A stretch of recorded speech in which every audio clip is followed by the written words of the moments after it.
रोजाना यूपी चुनाव का अपडेट जानने के लिए क्लीन न्यूज यूपी को सब्सक्राइब करना बिल्कुल ना भूलें। तो चलिए जानते हैं आज की 10 बड़ी खबरों को।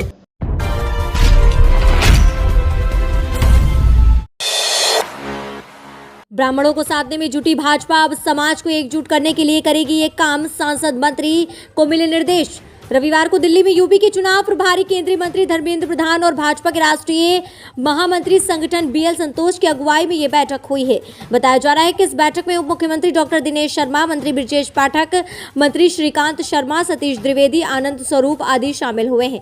इनके अलावा प्रदेश से चुने गए भाजपा के ब्राह्मण सांसद तथा अन्य पदाधिकारी भी थे। विधानसभा चुनाव में ब्राह्मण मतदाताओं को पार्टी के पक्ष में एकजुट रखने की कोशिशें भाजपा ने तेज कर दी है। दिल्ली में प्रदेश के ब्राह्मण नेताओं के साथ बैठक के दौरान ये निर्देश दिए गए थे कि प्रदेश के सभी ब्राह्मण सांसद व मंत्री समाज के बीच सक्रिय रहें। सांसद व मंत्री विधानसभाओं में जाकर समाज को ये बताएंगे कि भाजपा हमेशा से उनके साथ रही और आगे भी रहेगी। सीएम योगी का सीतापुर दौरा आज। जन विश्वास यात्रा को दिखाएंगे हरी झंडी, विकास परियोजनाओं का करेंगे लोकार्पण और शिलान्यास। मुख्यमंत्री योगी आदित्यनाथ आज सीतापुर के दौरे पर रहेंगे। यहां सीएम योगी भाजपा की जन विश्वास यात्रा को हरी झंडी दिखाएंगे। साथ ही करोड़ों रुपए की लागत से बनी और बनने वाली करोड़ों की परियोजनाओं का लोकार्पण और शिलान्यास भी करेंगे। सीएम योगी आज प्रतापगढ़ भी जाएंगे। आपको बता दें कि सीएम योगी लहरपुर विधानसभा क्षेत्र के सूर्यकुंड मंदिर में एक विशाल जनसभा को संबोधित करेंगे। कार्यक्रम के मुताबिक दोपहर 2 बजे उनका हेलीकॉप्टर हेलीपैड पर उतरेगा। इस दौरान सीएम योगी जनसभा को संबोधित करने के साथ ही जन विश्वास यात्रा को भी हरी झंडी दिखाएंगे। सीएम योगी 116 करोड़ की 83 परियोजनाओं का लोकार्पण और शिलान्यास भी करेंगे। सीएम योगी के कार्यक्रम को लेकर डीएम एसपी ने सुरक्षा व्यवस्था का भी खाका तैयार कर लिया है और सुरक्षा व्यवस्था की चाक चौबंद तैयारी पूर्ण कर ली गई है। जनता मायावती के शासन को कर रही है याद। भदोही में पूर्व राज्य मंत्री बोले, बसपा सरकार में जो गुंडे जेल में बंद थे आज गेस्ट हाउस में कर रहे हैं ऐश। भदोही में बहुजन समाज पार्टी के तत्वाधान में 1 दिवसीय प्रशिक्षण शिविर 393 विधानसभा ज्ञानपुर में संपन्न हुआ। पूर्व राज्य मंत्री कमलाशंकर भारती ने कहा कि 2022 में होने वाले आम चुनाव के मद्देनजर भाजपा केवल फर्जी शिलान्यास कर रही है।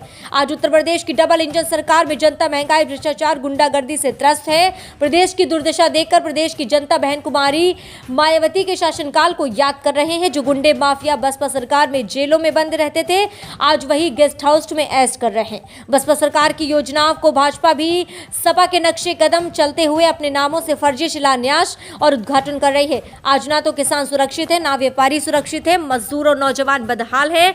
नौकरी हेतु होने वाली परीक्षाओं के पेपर लीक जानबूझकर कराए जाते हैं।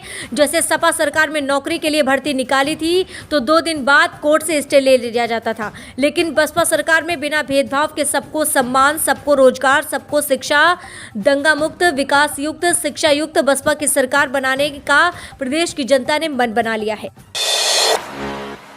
पीएम नरेंद्र मोदी का 28 दिसंबर को कानपुर दौरा, जाने क्या देंगे उपहार। उत्तर प्रदेश में विधानसभा चुनाव की आचार संहिता लागू होने से पहले प्रधानमंत्री नरेंद्र मोदी के हाथों विकास परियोजनाओं के शिलान्यास और लोकार्पण कराने का सिलसिला लगातार जारी है। 23 दिसंबर को अपने संसदीय क्षेत्र वाराणसी के बाद अब 28 दिसंबर को वह कानपुर में होंगे। इन 10 दिनों के दौरान पीएम मोदी का यह तीसरा यूपी दौरा होगा। वह यहाँ निराला नगर स्थित रेलवे मैदान में चुनावी सभा को संबोधित करेंगे और आईआईटी कानपुर के दीक्षांत समारोह में शामिल होंगे। प्रधानमंत्री Narendra Modi IIT metro station से कानपुर मेट्रो का उद्घाटन करेंगे। इस दौरान वह आईआईटी से गीता नगर तक मेट्रो में सफर करेंगे। पीएम मोदी यहां बीना पनकी बहुउद्देश्य पाइपलाइन का वर्चुअल उद्घाटन भी करेंगे। ये पाइपलाइन 350 किलोमीटर लंबी है। इस पाइपलाइन के उद्घाटन के बाद कानपुर के आसपास के जिलों के साथ ही साथ पूर्वी उत्तर प्रदेश को पेट्रोल व डीजल की किल्लत पूरी तरीके से खत्म हो जाएगी। वहीं रेलवे को भी माल भाड़ा का लाभ मिलेगा। PM Modi Ghatampur power plant का उद्घाटन भी करेंगे। पीएम मोदी की कानपुर रैली के दौरान करीब 68,000 लाभार्थियों को लाभान्वित किया जाएगा। ये लाभार्थी औरैया, कन्नौज, फतेहपुर, कानपुर देहात व कानपुर के अन्य आसपास के जिलों से आएंगे। नीतीश कुमार, मुकेश साहनी और जीतन राम मांझी के बाद पशुपति पारस भी यूपी चुनाव में दिखाएंगे दम। बिहार के लगभग सभी दल उत्तर प्रदेश के विधानसभा चुनाव में अपनी ताकत दिखाने के लिए लाइन में लगते दिख रहे हैं। उत्तर प्रदेश में भाजपा और कांग्रेस तो लड़ाई लड़ ही रहे हैं। मूलतः बिहार के राजनीतिक पार्टियों के तौर पर पहचान वाले जदयू, विकासशील इंसान पार्टी और हिंदुस्तान आवाम मोर्चा के साथ ही अब राष्ट्रीय लोक जनशक्ति पार्टी ने भी यूपी चुनाव में उतरने का इरादा जाहिर किया है। अगर ये बात पुष्ट हो जाती है तो यूपी के चुनाव में मुख्यमंत्री नीतीश कुमार के अलावा पूर्व मुख्यमंत्री जीतन राम मांझी, पशुपालन मंत्री मुकेश साहनी और केंद्रीय मंत्री पशुपति पारस भी वोट मांगते दिखेंगे। आपको बता दें कि जेडीयू भाजपा के साथ मिलकर यूपी चुनाव लड़ने की तैयारी में है। वहीं वीआईपी यूपी में मुख्यमंत्री योगी आदित्यनाथ सरकार के खिलाफ बिगुल फूंकती दिख रही है। कांग्रेस पर तंज कसते हुए भाजपा प्रदेश उपाध्यक्ष राजीव रंजन ने कहा कि गांधी परिवार की पालकी ढोते ढोते अब कांग्रेस के सामान्य कार्यकर्ताओं की तरह दिग्गज नेता भी अजीज आने लगे हैं। उन्होंने कहा कि आने वाले समय में यदि ये पार्टी कई टुकड़ों में टूट जाए तो भी किसी को आश्चर्य नहीं होना चाहिए। यूपी के कैबिनेट मंत्री सिद्धार्थनाथ सिंह ने सपा मुखिया अखिलेश यादव पर किया तंज, कही ये बातें। उत्तर प्रदेश के कैबिनेट मंत्री सिद्धार्थनाथ सिंह ने सपा मुखिया अखिलेश यादव पर बातों से हमला बोला।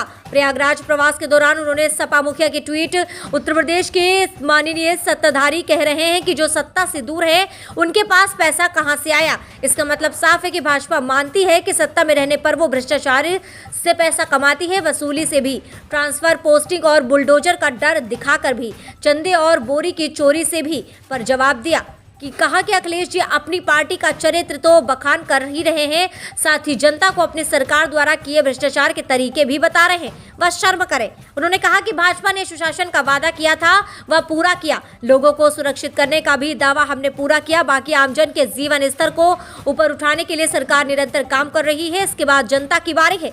आगामी विधानसभा चुनाव में फिर से साथ दे, जिससे डबल इंजन की गाड़ी चलती रहे। इस क्षेत्र में विकास का भी पहिया घूमता रहेगा। शहर पश्चिमी में हमने गद्दी को रद्दी किया, बस अब बात होती है तो विकास की। जगह जगह उद्योग लग रहे हैं। स्वयं सहायता समूह के जरिए महिलाओं को आत्मनिर्भर बनाया जा रहा है। आपके बढ़ते जन आधार से टेंशन में कांग्रेस, जानिए क्या होगा भाजपा पर असर। आम आदमी पार्टी की तीसरी ताकत बनने से सत्ता की मजबूत दावेदारी का दावा कर रही कांग्रेस में बड़ी चिंता उभर रही है। खासकर दिल्ली में आपके सत्ता में आने के बाद कांग्रेस की सत्ता की लड़ाई बाहर होने से चिंता का दायरा बढ़ रहा है। अल्पसंख्यक व आरक्षित वर्ग के मतदाताओं में आपकी बढ़ती घुसपैठ ने कांग्रेस को रणनीति बदलने पर मजबूर कर दिया है। जानकारों के अनुसार कुमाऊं में 1 दर्जन से अधिक सीटों पर आपकी बढ़ती धमक कांग्रेस की संभावना पर पलीता लगा सकती है। राज्य में सत्ता की बिसात बिछाने से पहले भाजपा कांग्रेस की मतदाताओं को गोलबंद करने की होड़ मची है। अगर अब की बार आपने भाजपा की कम तो कांग्रेस की चिंता अधिक बढ़ाई है। अल्पसंख्यक व आरक्षित वर्ग के साथ सरकार से नाराज लोगों का आपकी ओर बढ़ता रुझान कांग्रेस के लिए टेंशन बन गया है। राजनीतिक जानकारों के अनुसार आप यदि कांग्रेस का 60% तो भाजपा का भी 40% वोट काटेगी। भाजपा इस वजह से अधिक चिंतित नहीं है कि सरकार विरोधी वोट बढ़ जाएगा और कैडर वोट के सहारे नैया पार हो जाएगी। उत्तर प्रदेश में विपक्षी दलों के प्रचार वाहन तथा समर्थक भी कर रहे हैं मोदी योगी की जय जयकार। उत्तर प्रदेश में 2022 में होने वाले विधानसभा चुनाव की तारीख भले ही अभी तय नहीं है, लेकिन सत्ता पर काबिज भारतीय जनता पार्टी के साथ ही विपक्षी दलों के नेता तथा समर्थक बेहद उत्साहित हैं। उत्साह इस कदर बढ़ गया है कि विपक्षी दलों के प्रचार वाहन के साथ ही समर्थक कई जगह पर तो योगी मोदी के पक्ष में नारा लगा रहे हैं, उनकी जय जयकार कर रहे हैं। प्रदेश में ताजा मामला औरैया तथा झांसी जिले का है। औरैया में तो समाजवादी पार्टी के प्रचार वाहन में गाना बज रहा है, आएंगे योगी। तो झांसी में बालिकाओं के लिए आयोजित कांग्रेस की मैराथन दौड़ में परेशान लड़कियों ने मोदी तथा योगी की जय जयकार की। झांसी में कांग्रेस ने रविवार को लड़की हूं लड़ सकती हूं स्लोगन के तहत मैराथन दौड़ आयोजित की। इसमें बालिकाओं ने दौड़ में गड़बड़ी करने के साथ ही पुरस्कार वितरण में धांधली का आरोप लगाया। बिधुना विधानसभा क्षेत्र में सपा के राष्ट्रीय अध्यक्ष व पूर्व मुख्यमंत्री अखिलेश यादव का फोटो लगे बैनर से पटा प्रचार वाहन घूम रहा था। इस बीच वाहन में सपा के प्रचार के गीतों में आएंगे योगी गीत के साथ भाजपा का प्रचार शुरू हो गया। सपाइयों में मच गई खलबली। यूपी विधानसभा चुनाव 2022, क्या कुर्सी का रास्ता बुलडोजर से तय करेगी बीजेपी। यूपी के सियासत में आजकल सियासी चेहरों से अधिक बुलडोजर चर्चा में है। पक्ष हो या विपक्ष, हर बड़े नेता का भाषण इसके बिना पूरा नहीं होता। सरकार इसे उपलब्धि के तौर पर पेश कर रही है और विपक्ष उत्पीड़न के रूप में। रविवार को रक्षा मंत्री राजनाथ सिंह ने ब्रह्मोस मिसाइल का निर्माण यूनिट का लखनऊ में शिलान्यास किया। सामरिक महत्व के इस प्रोजेक्ट की आधारशिला रखते हुए राजनाथ को भी बुलडोजर याद आ गया। उन्होंने कहा कि यूपी में अपराधियों की नहीं बुलडोजर बाबाओं की बल्ले बल्ले है। सीएम योगी आदित्यनाथ भी इस मौके पर मौजूद थे। योगी ने कहा प्रदेश के हर जिले में माफियाओं से खाली कराई गई जमीन पर गरीबों के मकान बनेंगे। दरअसल सरकार की इस कार्यवाही को बीजेपी गुंडों के दमन के तौर पर पेश कर कानून व्यवस्था के लिए अपनी पीठ थपथपा रही है। अब देखना यह है कि बुलडोजर क्या बीजेपी के लिए फिर सत्ता की राह बनाएगी या कार्यवाही में भेदभाव के आरोप सत्ता की सड़क खोदेंगे। मिशन 2022 के करीब आते ही सियासी हलचल तेज होती नजर आ रही है और इसी बीच प्रधानमंत्री नरेंद्र मोदी कई बड़ी योजनाओं का लोकार्पण और शिलान्यास भी कर रहे हैं। इसी बीच उन्होंने तीनों कृषि कानूनों को वापस भी ले लिया है। क्या कृषि कानून वापस लेने से बीजेपी को इसका फायदा मिलेगा? क्या बीजेपी इस बार सत्ता में आएगी या फिर बाजी पलट देंगे अखिलेश यादव? तो आइए बात कर लेते हैं कि कौन सी सरकार 2022 में बनने की संभावना जताई जा रही है। आंकड़ों के अनुसार सबसे पहले यहाँ बात कर लेते हैं बीजेपी की। तो बीजेपी को यहाँ पर मिल रही है 121 विधानसभा सीटें, यानी बीजेपी को इस बार तगड़ा झटका लग रहा है। वहीं सबसे पहले बात कर लेते हैं अब समाजवादी पार्टी की। समाजवादी पार्टी जनता की पहली पसंद बनी हुई है। समाजवादी पार्टी को यहां पर मिल रही है 203 विधानसभा सीटें। वहीं बात कर लेते हैं बहुजन समाज पार्टी की। बहुजन समाज पार्टी को यहां पर मिल रही है 42 सीटें। कांग्रेस की बात करें तो कांग्रेस के हिस्से में आ रही हैं 27 सीटें। वहीं अन्य को यहां पर मिल रही हैं 10 विधानसभा सीटें। ये ओपिनियन पोल देखने के बाद आपको क्या लग रहा है कि अब की बार किसकी सरकार बनते हुए दिखाई दे रही है? हमें कमेंट के माध्यम से जरूर बताएं। आपकी राय हमारे लिए बेहद जरूरी है।